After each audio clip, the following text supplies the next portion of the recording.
খুব বন্যা হয়েছে, একটা ক্যাংরা বিচে ভেসে চলে এসেছে নদীর মধ্যে এবং সে ডুবে যাচ্ছে। ডুবতে ডুবতে একটা ব্যাঙকে দেখতে পেয়েছে এবং বলছে, ব্যাঙ ভাই আমাকে বাঁচাও, আমি তো ডুবে যাচ্ছি।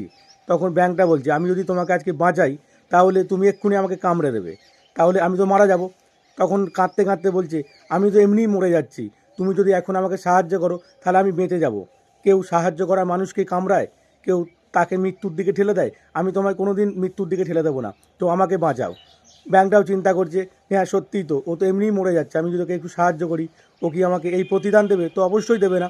তখন কি করে, তার পিঠের উপরে সে বসায়, পিঠের উপরে বসিয়ে সে তাকে নিয়ে যেতে থাকে এবং নিয়ে যেতে নদীর যখন মাঝ বরাবর আসে, কাঁকড়া বিচিটা তখন কি করে, ব্যাংকটাকে কামড়ে দেয় এবং কামড়ে দেওয়ার সঙ্গে সঙ্গে ব্যাংকটা কিন্তু মৃত্যুর কোলে ঢলে পড়ে। আজকে তুমিও মরবে, আমিও মরবো, দুজনেই একসঙ্গে মরবো। আজকে নদীর মাঝখানে আমরা দাঁড়িয়ে আছি। তখন কাঁকড়া ভিজে বলছে, এটা আমার কিছু করার নেই, কারণ এটাই আমার স্বভাব, আমি মানুষকে এইভাবেই কামড়াই।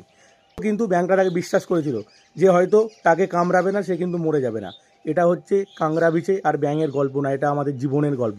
কিছু মানুষ জীবনে এমন আসে আমাদের, যে মানুষটা একটা সময় বলে আমাকে বিশ্বাস করো, একবার হয়তো সে বিশ্বাসের মর্যাদা ভেঙে ফেলেছে, তারপরেও সেই মানুষটাকে আমরা বিশ্বাস করি দ্বিতীয়বার ঠকার জন্যে।